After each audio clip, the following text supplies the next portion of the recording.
Welcome to Arthos, where ancient wisdom meets modern understanding. Episode 8, The Mask of Virtue. When we want to quit something because we are afraid, we rarely admit that we are scared. Instead, we suddenly become philosophers. We invent high-sounding, highly moral reasons to justify our retreat. We say things like, "It is not that I am afraid of failing, I just realized this path doesn't align with my inner peace." 5,000 years ago, Arjuna did the exact same thing. After suffering a severe panic attack, he didn't ask for a doctor. He suddenly started preaching to God. Welcome to the Bhagavad Gita. This is episode 8, The Mask of Virtue. Today, we reach the dramatic conclusion of the first chapter, Arjuna Vishad Yoga, the yoga of Arjuna's despair. As we close this chapter, we expose the brilliant, logical lies our ego invents when it is terrified of doing its duty, and we witness the final, heartbreaking collapse of a hero. Let's step into part 1 of today's story, The Sudden Philosopher. To understand this moment, look at Arjuna in the chariot. His bow, the mighty Gandiva, has slipped from his sweating hands. His skin is burning, and his legs have given way. He has physically collapsed. But the human ego is incredibly resilient. Even when the body fails, the ego fights to survive. Arjuna looks at Lord Krishna, who is calmly holding the reins of the horses, waiting in total silence.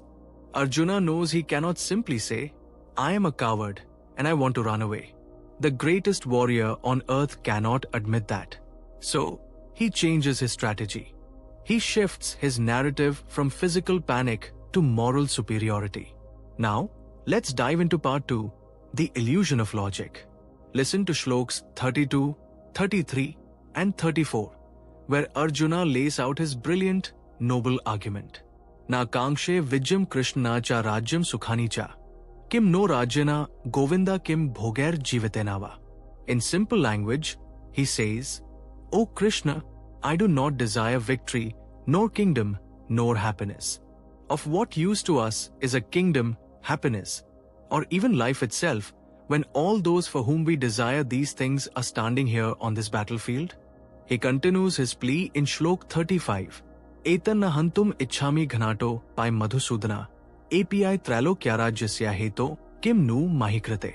O Madhusudana, even if they attack me, I do not wish to kill them. Not even in exchange for the sovereignty of the 3 worlds, let alone for this earth. So how can we be happy by killing the sons of Dhritarashtra? This brings us to part 3, the psychology of escape. Listen to how incredibly noble Arjuna sounds here. He sounds like a saint.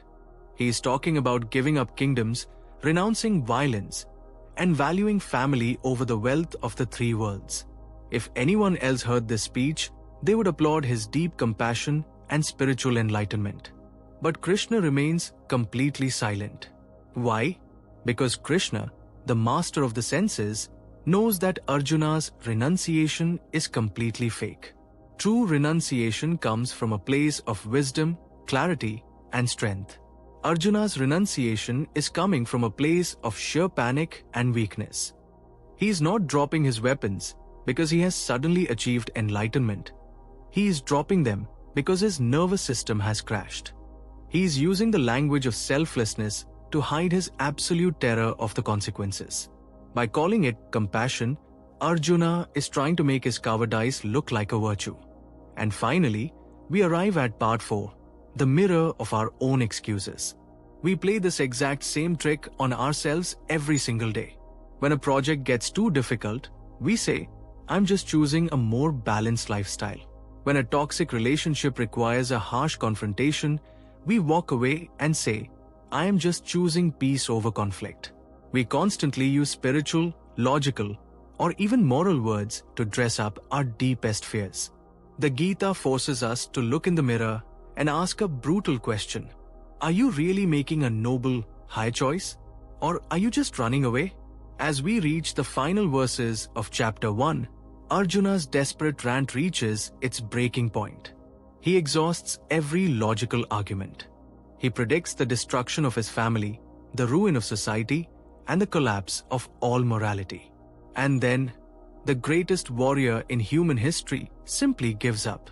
Listen to the very last verse of chapter 1, Shlok 47. Sanjay Uvacha. Evam Uktvarjunah Sankhya Rathopastha Upavishad. Visrijya Sasharam Chapam Shoka Samvignamanasa. Sanjay said, having spoken thus on the battlefield, Arjuna cast aside his bow and arrows and sunk down on the seat of the chariot, his mind completely overwhelmed with grief. This is how the first chapter of the Bhagavad Gita ends.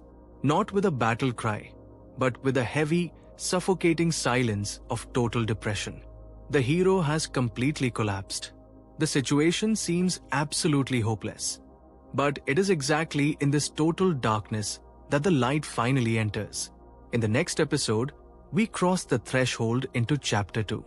The tears are still falling from Arjuna's eyes. But for the very first time in the entire epic, the Supreme Lord looks at his broken friend, smiles, and finally breaks his silence. The real Gita is about to begin. See you in episode 9.